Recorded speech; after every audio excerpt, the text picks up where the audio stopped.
면접관 입장에서 클리어한 자소서가 될 수 있도록 큐에 여러분이 자소서부터 면접까지 해결할 수 있도록. 안녕하세요, 면접형 면접봐 영입니다. 오랜만에 여러분과 함께 자소서를 써보려고 오늘 영상을 준비했어요. 제가 최근에 영상이 조금 뜸했지만 여러분들의 활동을 다 분석하고 있었다는 사실 잊지 마시기 바랍니다. 자, 이제부터 여러분들이 자주 하시는 실수, 그리고 이렇게 바꿔야 된다는 것들을 사례와 함께 보여드리도록 할게요. 제가 지금부터 보여드릴 사례는 여러분들의 사례입니다. 제가 지어내거나 어디 포털 같은 데서 긁어온 거 아니에요. 저희 커뮤니티 안에서 제가 말씀드리는 방식대로 열심히 하시는 분들의 내용을 열심히 분해해서 여러분들이 씹어먹기 좋게 전달드리는 겁니다. 여러분 잘 따라오시고 이것이 좋은 결과 있었으면 좋겠습니다. 아, 물론 시즌은 이제 없어요. 제가 벌써 이전에 말씀드렸던 것처럼 이미 시즌은 끝났습니다. 시즌 중심으로 준비하시는 분들 아니야. 우리 리팸은 면접부터 먼저 준비. 이 면접부터 준비하는 게 뭔지는 제가 다음번에 좀 더 자세하게 다뤄보도록 하겠습니다. 자, 자소서를 잘 써야 될 이유가 뭘까요? 면접을 잘 보기 위한 거죠. 자, 그럼 면접관 입장에서 읽기 쉬운 자소서, 면접관 입장에서 이해가 잘 되는 자소서가 잘 작성된 자소서일 거예요. 자소서 그 자체를 잘 쓰는 것은 아무 의미가 없습니다. 자소서 못 써도 그만해요. 그게 아니라 결국 면접 합격해야겠죠? 베테랑 면접관으로서 면접관 입장에서 자소서를 여러분 해석해드리도록 할게요. 자, 그러면 합격하는 자소서, 이 자소서를 보면 질문할 게 굉장히 심플하고 명확하다, 이런 자소서, 그렇지 않은 자소 특징을 세 가지로 정리해서 말씀드리도록 하겠습니다. 첫 번째로 발견한 내용만 나열되어 있는 자소서예요. 최근에 여러 자소서를 보니까 특히 이공계분들 이런 실수 되게 많이 해. 엄청나게 많은 분석을 한 거야. 분석을 했고 내가 이런 노력을 했고 맨날 밤새고 난리를 쳐가지고 이런 좋은 결과들을 얻어냈는데 그걸 다 얘기하고 싶은 거죠. 자, 그런데 실제 자소서를 작성할 때는 뭐 500자, 700자, 길어야 1000자 정도겠죠? 대부분의 자소서가 이렇기 때문에 그 안에서 그걸 다 풀어내는 것 자체가 굉장히 어려워. 그러니까 어떤 선택을 하게 됩니까? 여러분의 자소서는 대부분 여러분이 했던 행동 그 자체가 나열이 되는 경우가 많아요. 자, 그러면 우리 리팸분의 한 사례를 보도록 하겠습니다. 소제목이 이렇게 들어가네요. 개선된 알고리즘을 구현하여 계산량 20% 단축. 하우 플러스 리저트라는 소제목 구현은 잘했어요. 물론 개선된 알고리즘이라는 게 조금 추상적이긴 하지만 뭐 이 정도면 오케이. 자, 그런데 지금 이분의 자소서를 다 읽기에는 시간이 너무 짧을 것 같고 필요하신 분들을 퍼즈 해놓고 여러분들 읽어보시면 되겠습니다. 근데 밑줄 천원들 보세요. OMP 방식을 사용하여 아날로그 프리코더를 찾는 기존 알고리즘을 분석했습니다. 그 결과 OMP 방식은 RF 체인의 수가 증가할수록 계산량이 많아지는 문제가 있었습니다. 자, 이 문장하고요, 이 다음 문장 또 봅시다. OMP가 RF 체인이 많은 환경에서 OMP과 비교했을 때 계산량이 더 낮다는 것을 발견했습니다. 자, 지금 이 두 가지 행동을 보면 어떻습니까? 내가 무언가를 분석했고 뭔가를 열심히 한 건 알겠어. 근데 분석을 한 구체적인 내용이 없죠. 이 내용이 없이 이것도 분석했고 저것도 분석했고 이것도 분석했어. 내가 발견한 거 투성이야. 근데 그 발견한 거 투성이가 최종적으로 계산량 20% 단축과 어떻게 연결되었는지가 설명이 잘 안 돼 있어요. 그러다 보니까 내가 한 액션은 엄청 많은데 그 액션이 뭐가 가장 효과적이었는지 전달하기가 좀 어려운 거죠. 자, 이 문항을 제가 면접관 입장에서 쫙 보면은 내가 이런 분석을 열심히 했다, 그 다음에 이런 분석 열심히 했더니 갑자기 계산량 20%가 단축이 된 거예요. 자, 이렇게 되면 어떻게 됩니까? 논리적인 비약이 일어나는 거죠. 자, 이렇게 되면 면접관 입장에서 질문 포인트가 어디가 나올까요? 그 분석을 왜 했는지, 그 분석의 방법론은 뭐였는지, 그 분석을 통해서 정말 얻고자 하는 목표가 있었는지, 이런 내용들을 계속해서 묻는 게 면접관의 당연한 심리가 되겠죠. 자, 그럼 이걸 잘 풀어낸 케이스를 한번 보도록 하겠습니다. 자, 이분도 이공계분이세요. 똑같은 이공계분인데 이분은 생산관리, 설비관리 뭐 이런 분야에 지원하신 분인 것 같아요. 자, 실험에 대한 알고리즘이나 프로세스는 거의 비슷할 거예요. 근데 이분이 분석하신 내용을 한번 보도록 합시다. 자, 소제목으로 볼게요. 1800건의 작업 데이터로 현장 작업 문제 해결. 하우 플러스 리저트 어떻습니까? 소제목을 일단 우리는 무조건 가는 거죠. 일단 하우 자체가 분명해. 숫자가 들어가 있어. 1800건의 작업 데이터 분석, 명확한 액션이 들어가 있죠. 자, 근데 이분의 사례를 보면요, 두 번째 문날은 집중해서 볼게요. 먼저 지난 한 달간의 출근 인원과 작업량이 기록된 데이터를 찾아 분석했습니다. 내가 뭘 분석했는지가 명확히 나오고요. 약 1800건의 작업 데이터를 계획 정비와 비계획 정비로 대분류를 시켰고 작업 종류에 맞춰 각각 9개, 3개로 세분화시킬 수 있었습니다. 자, 지금 이 내용을 보면 대, 중, 소, 자, 점점 어떻게 좁혀 들어갈 건지가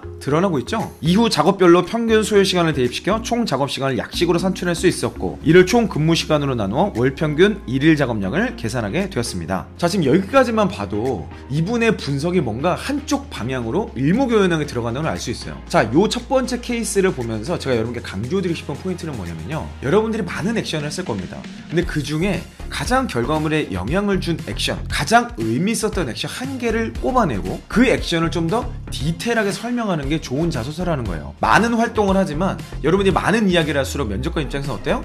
여러분을 공격할 포인트도 많아지는 거예요. 액션 자체를 여러 개 하기보다는 가장 효과적인 결과물로 도출했던 핵심 액션 한 개에 집중해라. 그것만 디테일하게 풀어내면 되는 겁니다. 자, 이때 어떻게 풀어내죠? 3C와 4P 원리를 이용하라 그랬어요. 자, 면접관 입장에서 뽑고 싶은 자소서의 특징 두 번째는요, 말하고자 하는 바가 명확한 겁니다. 이 말하고자 하는 바가 명확한 사람과 그렇지 않은 사람 보통 어디서 차이가 날까요? 문제의 정의에서 차이가 나요. 내가 어떤 문제를 해결했고 뭘 해결을 했는지를 명확히 아냐 모르냐 말이에요. 근데 많은 사람들은 내가 이 문제를 해결했대, 내가 이렇게 일을 잘했거든? 근데 이게 왜 일을 잘했는지 설명을 안 하고 나의 성과를 조급하게 드러내요. 자, 그걸 대표적인 사례가 지금 이 사례입니다. 한번 읽어보도록 할게요. 소제목 먼저 보겠습니다. 연령별 타겟 통할 어플 650명 가입. 자, 일단 하우 플러스 리저트 어때요? 하우가 분명하고 수치로 된 리저트가 명확하죠. 아주 좋은 소제목입니다. 자, 그리고 이분의 자소서를 쭉 보면요, 그 중간에 있었던 분석, 액션, 결과, 내용,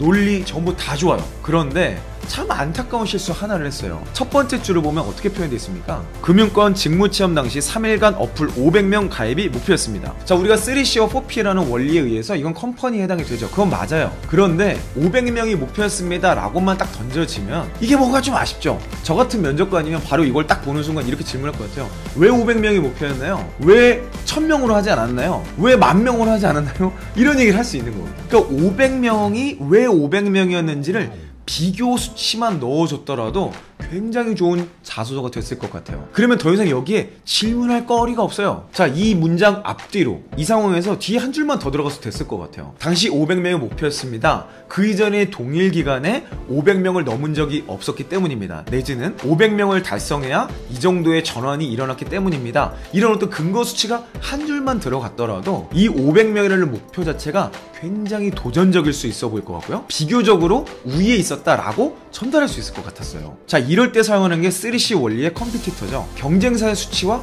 비교하면 되는 거예요. 여기서 경쟁사가 누구예요? 나와 함께 직무 체험했던 사람들, 나와 함께 어떤 프로젝트에 참여했던 사람들, 그 사람들의 수치가 300 수준이더라. 나는 그래서 그 사람들과 훨씬 높은 목표를 달성하기 위해서 500을 잡았다. 비교 숫자만 넣어도요, 이 자소서를 통해서 굉장히 많은 내용을 면접관에게 어필하게 돼요. 나는 상대적으로 높은 목표를 잡는 사람이다. 나는 전략적으로 이기는 싸움을 하는 사람이다. 나는 항상 목표를 생각하는 사람이다. 나는 치밀하게 기획하는 사람이다. 여러 가지 메시지가 그 한 줄 들어감으로 인해서 다르게 표현이 되게 되는 거죠. 자, 근데 많은 경우에 지금 이렇게 그냥 아주 목표를 단편적으로 적으시면 저 같은 면접관이 만나서 진짜 여러 가지 질문했을 때 머릿속이 멘붕이 돼요. 그래서 너무나도 안타깝게 좋은 경험임에도 불구하고 면접에서 충분히 전달하지 못하는 모습을 많이 봤습니다. 자, 3C와 4P라는 원리를 여러분 다시 한번 보시고요, 이 3C만 잘 전달해도 면접관 입장에서 여러분의 결과물이 굉장히 반짝반짝 엣지 있게 아름답게 보일 수 있어요. 좀 더 이해가 쉽다는 얘기죠. 자, 그럼 이걸 잘 표현한 사람 한번 보도록 하죠. 국제계열 특목고였던 해당 학교는 다양한 영어 수업 제공을 목표로 했습니다. 학생들도 강의식보다는 참여형 수업을 원했지만 이 요구에 대한 구체적인 지표가 없었습니다. 이에 저는 첫 수업 시간에 전학금 160명 대상 요구조사를 실시했습니다. 지금 뭐 어떤 액션인지가 명확하죠. 40%의 학생들이 단어학습이 필요하다고 응답했고 81%가 협동학습을 선호했습니다. 자, 어떻습니까? 지금 내가 했던 액션들이 왜 나왔는지를 과정에서 분석했던 숫자를 정확하게 꼽고 있죠. 비교 숫자가 없더라도 내가 조사한 사람들의 니즈 자체가 구현이 돼 있어요. 결국 이게 뭡니까?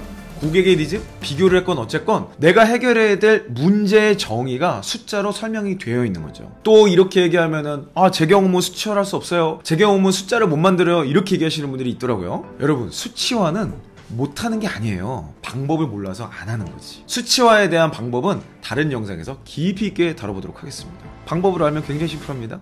자, 면접관 입장에서 정말 보기 좋은 자소서 특징 세 번째는요, 디테일이 살아있는 자소서예요. 디테일이 살아있냐 아니냐를 볼 수 있는 아주 핵심적이고 확실한 포인트가 어딘지 아세요?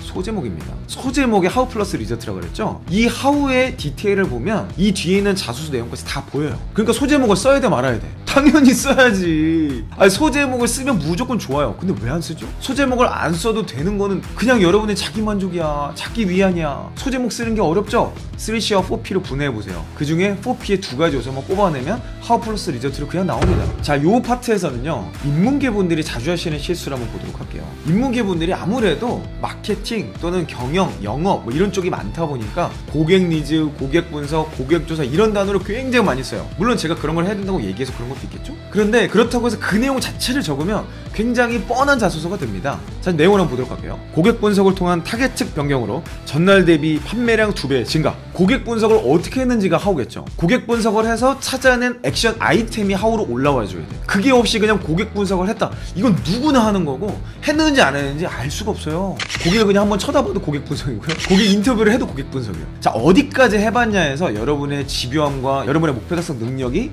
드러나는 거예요. 자, 이분의 사례는 우리가 한번 끝까지 읽어보면서 보도록 하겠습니다. 저는 대학교 봉사동아리 총무를 일하면서 고객 분석을 기반으로 한 판매 방식을 변경한 경험이 있습니다. 당시 동아리의 목표는 기부금 마련을 위해 방향제 120개를 완판하는 것이었습니다. 자, 지금 어때요? 여기까지가 컴퍼니, 명확하게 우리가 해결해야 될 목표가 뭐였는지를 이야기하고 있죠. 하지만 1일차에는 40여 개 정도밖에 팔리지 않았습니다. 이에 방문객들이 붐비는 부스 5곳을 직접 방문하였습니다. 이를 통해 해당 부스에서는 축제 방문객들 대부분이 아이들 동반을 가지고 모여요. 아이들을 대상으로 한 게임을 진행하거나 어린이용 제품을 판매한다는 것을 깨달았습니다. 내가 실제로 관찰해서 발견해낸 내용이 설명이 되어 있어요. 이를 바탕으로 저희 부스도 판매 타겟층을 아이들로 변경하였습니다. 먼저 완제품 판매에서 어린이들이 직접 체험할 수 있도록 키트로 판매 방식을 바꿨습니다. 또한 부스 주탄과 초콜릿을 제공하며 아이들의 관심을 유도했습니다. 그 결과 전날 대비 2배 판매량을 기록하였고 목표했던 70만 원의 기부금을 마련할 수 있었습니다. 자, 이걸 소제목으로 올리면 어떻게 올려야 될까요? 디테일하게 바뀐 게 뭐예요? 결국 뭐가 바뀐 거야? 유아층에 맞게 판매 방식을 바꾼 거거든요. 그리고 우리는 그냥 이렇게 심플하게 바꾸는 거예요. 자, 그러면 고객 분석을 통한 타겟 측 변경이라고 표현하지 말고 디테일하게 이렇게 바꾸는 거예요.